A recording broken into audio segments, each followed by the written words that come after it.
Well, welcome back to Celebrate Good Lives. We're back here for another episode. I'd like to welcome back into the studio Dean Weber. Welcome back. Good morning. Good morning. We're going to rip straight in today. We're going to talk about a couple of things burial related today. We're going to try and make it a little bit interesting because burial is a bit boring, but Yeah. let's talk news story of the week. News. We're looking for a sponsor too. News story of the week, maybe? Could we have a sponsor? I was thinking of that earlier and I haven't even brought it up today. I know. Uh-oh. News story of the week. Are we Sponsored connecting? by... Today can be sponsored by Gateway Funeral Services for all your funeral needs. Yeah. Anyway, Yeah. what's our news story of the week? I would say news story of the week. I don't know. Maybe it's just where the realm that I dwell in. But the last news story of the week that I brought forward was Sinead O'Connor passing away. Right. Now I bring forward to you Jimmy Buffett. Yeah. Thank you, Jimmy Buffett. You played an important role in my life. Yeah. Yes, and if you don't know Jimmy Buffett, type it into Spotify or YouTube. If you just want a chilled out day, listen to some Jimmy Buffett. Yeah. Yep. That song was Zach Brown, one of my favorites of all time. Knee Yep. Deep. Wrote a note, said be back in a minute. Bought a boat and I sailed off in it. Don't think anybody's gonna miss me anyway. Knee deep. There was a Jimmy Buffett, Zach Brown special. Collaboration. I actually think I might have had that in my funeral songs. I think Jimmy Buffett I had- and Knee Deep. I had Jimmy Buffett as one of mine. How a Pirate Looks at 40. Exactly. Yep. Jimmy Buffett. I was originally introduced to Jimmy Buffett music at Mortuary School, Cincinnati, and he was quite a cultural icon there. And I used to sit and listen to my CD, Songs You Know by Heart, Right. over and over and over and over again. Favorite CD ever. Yep. Oh, well, R.I.P. Jimmy Buffett. Yeah. Yep. We're just going to follow on from last week's podcast, which was a little bit sport related. And I tell you what, it was the worst weekend of New Zealand sport I've seen for a long time. It was actually quite funny to see well, it wasn't funny at all, but the meme of like the Simpsons where they go into the bush, like Did you see it? Yeah. With like the All Blacks jersey on, he goes in, comes out. Then he's wearing a Warriors jersey. Then he goes in, comes out. He comes out as Israel Adesanya. Then he goes in, comes out in a Black Caps uniform. Oh, man. Was that the worst weekend of New Zealand sport you've seen in a while? Oh, my gosh. Yeah. And it seems, if I'm right, it seems like every time you bring it up and you talk about it, it's like, oh, it's just devastating. But if you don't bring it up and talk about it, it's like, oh, did you see it? You know, what an epic country. But yeah, disappointing. It was disappointing. Not much you TAB can do would have about raked it in. Yeah, TAB had a great weekend. None of my money, thank goodness. Cracker. But yeah, but up the Dolphs. Up the Dolphins. Up the Dolphins. Yes. Yeah, yes. Miami Dolphins back for the season. Yep. Great Brad's- opening game. Brad's new team. Yeah, I'm a Welcome Dolphins aboard. fan. Welcome. What's your quarterback's name? Can you get it out? Surname is Tua. His first name's Tua. Okay, his first name's Tua. Yeah. No, I'm no good after that. Tagovailoa. Ooh. Yeah. And Tyreek. Hill. Yeah. See? No, I'm getting there. Yeah. When Aaron Rodgers is gone for the season, bring Yeah. on Tom Brady. Bring Tom back. You reckon? Oh, I've been watching a few videos this morning. Nah? Yeah, no news of it yet. Okay. No news of it yet. Maybe I'm on my own there. Yeah. Hey, we went down to the radio station on Tuesday. We had our monthly slot on Radio 1XX. Maybe they could be the sponsor. Yeah. Anyway, and we were talking about burials, and there were some interesting points that came out of burials, and the fact that I just wanted to touch on one thing almost straight off the bat was the finance clause, that we're talking about. Well, not the finance clause, but the financial concerns that come out of a burial nowadays. Now, in New Zealand, a burial is so wide-ranging depending on where you are. Yeah. We're just dealing with a new... Geographically, 100%. And we're dealing with a new... costs coming to Whakatane, which is going to make a burial essentially $3,000. It's going to be $2,995, up from $2,735. So, bit of a hike this year on costs there. But we sort of got to thinking about, maybe historically your history in Auckland and the prices in Auckland, and we did a bit of research. yeah. Well, you did, and you came up with some dramatic costs. Dramatically different costs. Yeah. So, in looking at them before we went down, by the way, Colin at 1XX we sit there and we have this open-ended conversation with him. All those conversations are off the cuff, and we have an bit like exchange this for about podcast. 2 minutes as to what the topic is, and he comes up with the questions off the top of the dome. So pretty good to him. We did a bit of research before we went down, and in highlighting some of the where we would feel it would be more expensive than here, and drastically, just as a concern. Auckland has the largest population, and so that was sort of the most intriguing part. They also the council owns the most cemeteries there.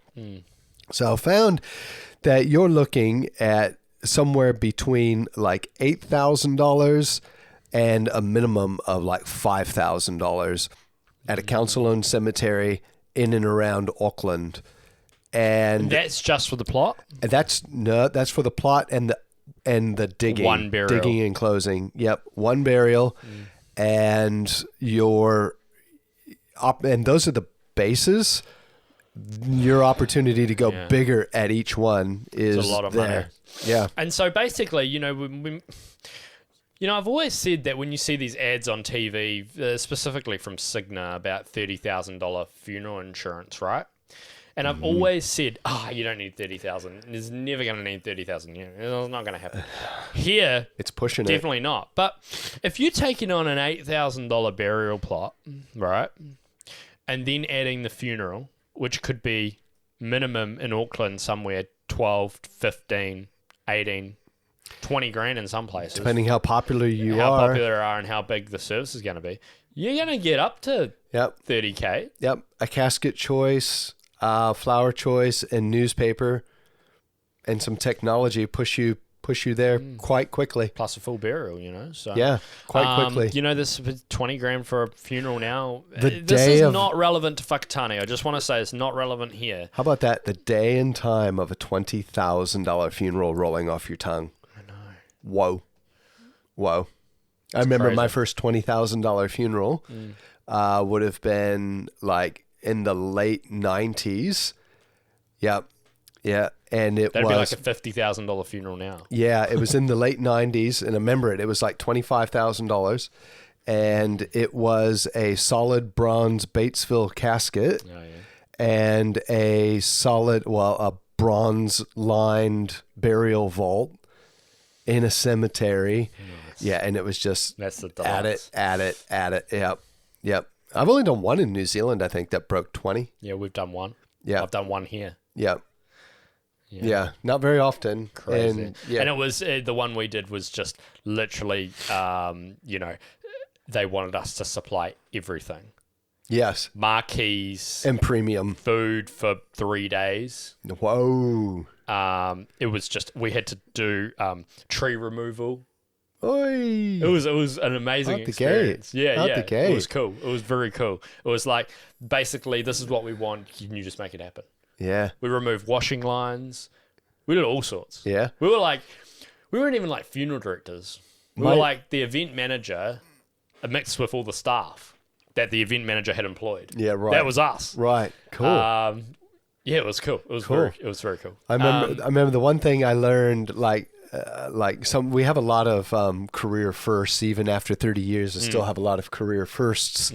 And I learned what an 11Z is at this funeral. An 11Z. It's a yachting term. Oh. And it's I believe it's like at 10 or 11 o'clock in the morning, and it's the first drinks of the day. And So it's about like 5Zs. everybody- But except it starts way earlier. Yeah, everybody was invited around every day because the old fellow was at home. Everybody was invited to the 11Zs. around to the house for 11Zs. Yeah, I was like, Okay. I like this. Cool. This is a good way to roll. Hey, back on burials. Yeah. What's our options? What's our options for burial? I mean, we talk about burial, right? And most people think burial in a cemetery. Yep. Yeah. What's our other options? Well, you can do also within a cemetery, but just a different style. Okay, A couple of different styles within the cemetery before we go extreme alternatives. Yeah.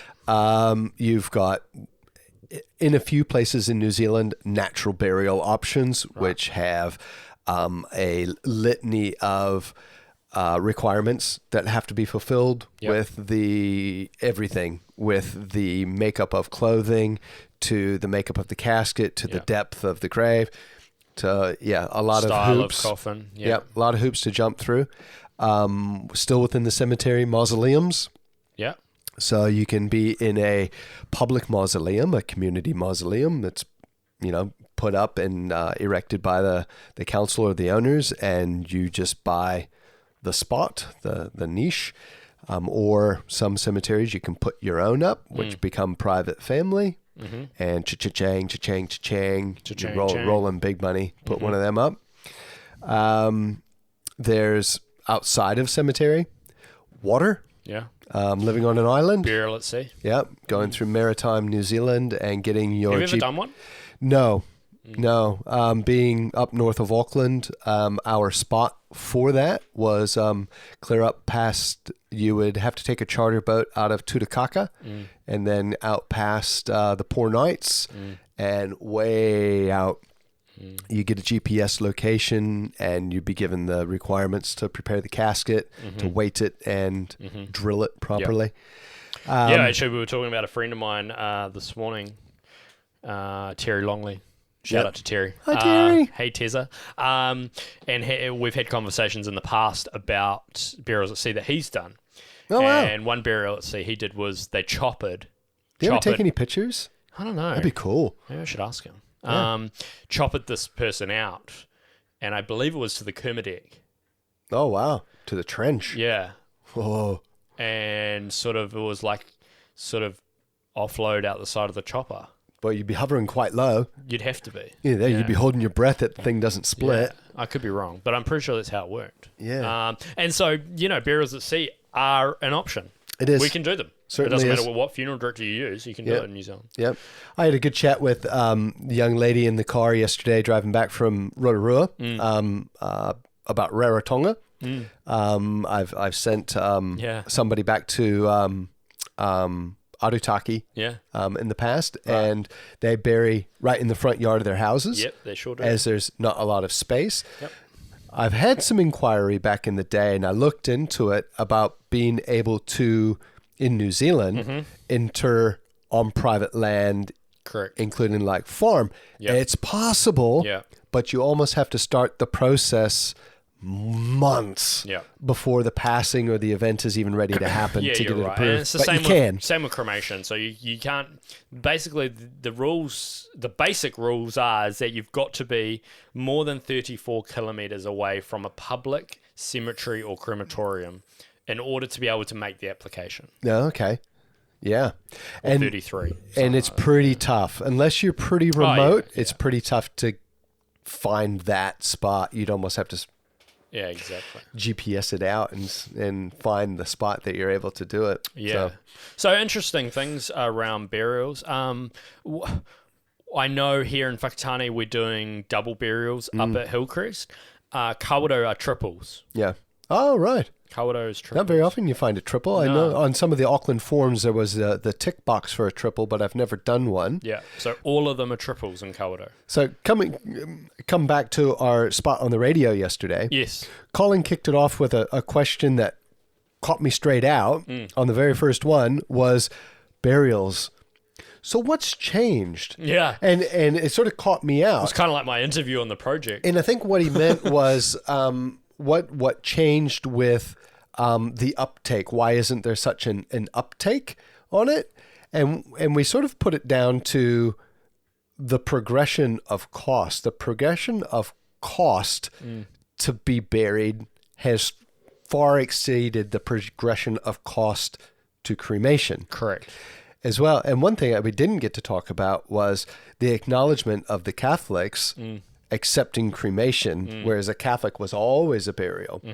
And we've had some marketing discussions, inside the house here about prices and marketing and why choices are being made and how we go about some things. Do you feel like in the public spaces, in the Urupas and the Marais, it's far less costly. Do you feel that that's congruent with the decreasing burial, increasing cremation? I want to say there's two things that I'd like to take out of that. One, yes, I agree with you to a certain extent. I think the enforcement of continued increase in cost and burial has become a factor when it comes to people choosing burial or cremation, and the cost involved. It's very expensive to be buried, especially if you're buying a new plot. Then the second thing is that the rise of cremation hasn't just been because of the cost of burial.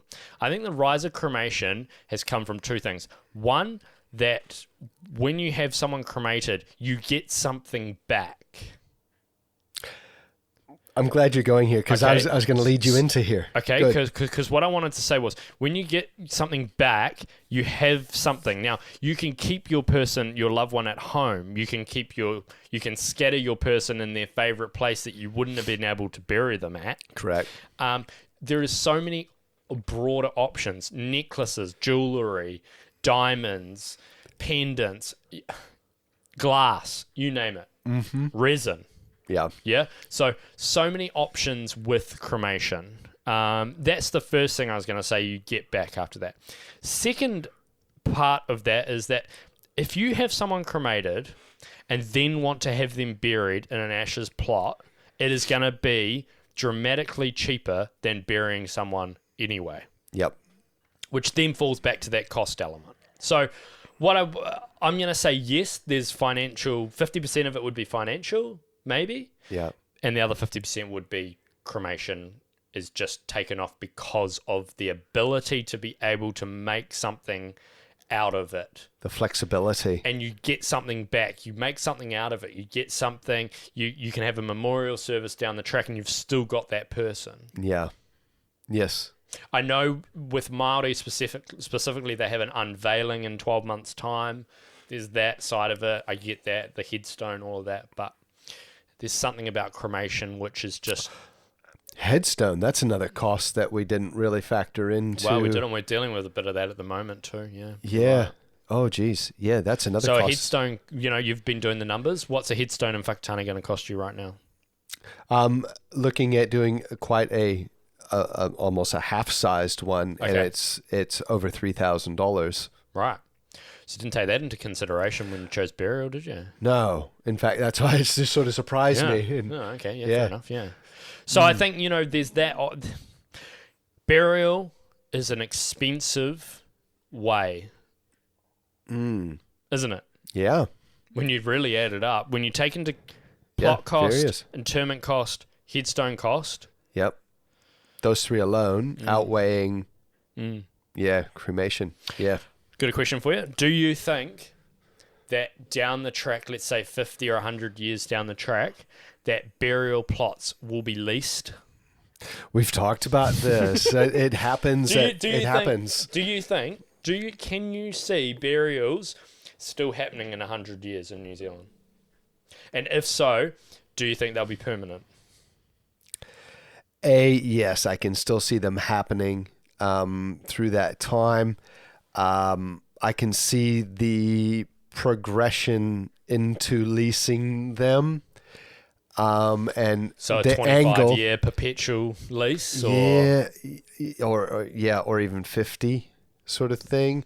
And I can see them taking the acceptance, like the justification angle, as you have the opportunity to keep it within the family, sort of thing. Like Okay, I see what you like a mean. Johnson family plot can remain a Johnson family plot. Yeah, okay. Yeah. I just feel that we... Oh, I'm glad I'm going to not have to deal with that. I'm glad my career, hopefully, my career is going to be wound up In another 50? Before, gosh. Be a handy. Oh my gosh, I will be. I hope I'm wound up by I'll then too. probably, probably still be Yeah, working. I know. It's a funny one because the question I pose to the listeners and to the viewers is that is there enough space to continue burying people for the next 500 years? You know, for me, when you ask that, I'm sitting here thinking the contour of where we are and how hard it is at the moment to find a new cemetery plot for this town. Yeah. But yet, We don't have a new cemetery based on the fact... No new cemetery planned. No. We have no new cemetery planned for this area based on the fact that they cannot find anything within 15 minutes of town that doesn't A, have a high water table, Yeah. or B, the land fit for purpose. Yep. And so, I'm thinking of that. And New Zealand and New Zealand wide, knowing what the country looks like and that there is going to be a struggle because they picked the good spots already for the original ones. Then I'm also thinking in my own mind where I came from in the middle of the United States, where it ain't going to be a problem because it's like land mass is not an unlimited issue. land. Yeah. Whereas And- New Zealand, we have a land problem. Yeah. And What do you think about above ground vaults? these discussions I've had inside my own family, and I like them. I think So I've they been are. to the States and seen the Yep. above ground vaults, and I'm like, Yep. So kind of pretty. you go some places where people have made a choice, like where I came from in the middle of the United States. If there was a mausoleum, it was a people's choice. They had a choice to go above or down or whatever, and they chose to make the investment and make the family stage for that, which is really cool to see them and to look around them. Quite quirky. I'm into the cemetery thing. Yeah. But also really cool if you ever get the chance to go to New Orleans, where New Orleans is below sea level. So all burials in parts of the United States are above ground. That is the only option. So to me, it's definitely There's if some you don't want to interesting be conversation on that. if you don't want to be cremated and you don't want to be buried, you know, what are your options? If you know, Well, if that's my question I posed to you. We're going to finish this podcast with a question: burial, cremation, water cremation, burial at sea. What does Dean Weber want? easy for me. Go. Yep, traditional burial with a view. I like it. Yep, I like it. TRI. Oh, Yep. stunning. Just bury me on the golf course there, thanks. Yes. What about you? Burial, without a doubt. Where? Don't know. Don't care. Okay. Somewhere with a view. I at least know a couple of people. It's a little tiny place. I at least know a couple of people there. Not like I'm going to meet them again, but you never know. You might. But yeah, and amazing. No, for me, view. it's funny. Two guys sitting here having a conversation about funerals, never talked about what we want. We're going to have to do a podcast on that. Yep. But both want burial. Yeah. I don't want to be burned. Yeah. Wow. That's Hey, me. great to catch up with you, Dino. Plenty of time to talk about our own funeral wishes, and maybe you can talk to us about yours. If you need anything, get in touch with us, Gateway Funeral Services. Welcome back to Celebrate Good Lives. Thank you for your time today. It's been awesome to be with you, and we'll see you again soon.